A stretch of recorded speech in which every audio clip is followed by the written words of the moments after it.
Ayan guys, this is Loves Me Channel.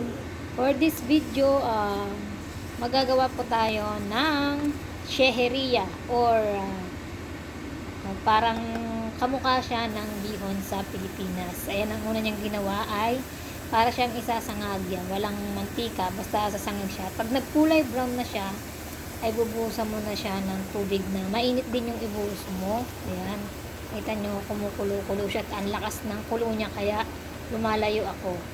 And then, pag naluto na yan at lumambot na yung ating vermicelli po yan kung tawagin, ay sasalain po natin yan.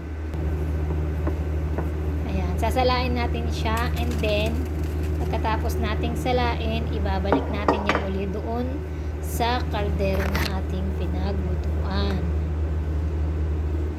Ayan, at ibalik na natin. And then guys, lalagyan natin yan ng asukal. Ayan, asukal. Depende sa tamis na gusto nyo. Yung huwag masyado matamis. And then, lalagyan din natin yan ng cardamom. Yung nilalagay natin sa Arabic coffee. Ayan. Ilalagay. Sasalain natin yan. Meron tayong strainer. Ayan. Sasalain natin yan. Alright. And then, after dyan, lalagyan din natin ng cooking oil.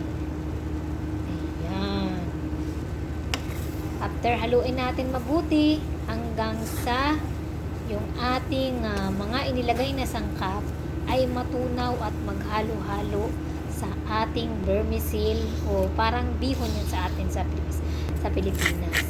At habang niluluto natin yan, kumbaga sa sinaing ay inire-ready ko naman itong ating itlog na ipapartner natin dyan sa bihon. So yan, scramble natin ang ating egg and then ready na rin yan ang ating kawali. Yan, lulutuin natin yung ating scrambled egg habang waiting tayo na main-in yung ating vermicelli. Ayan.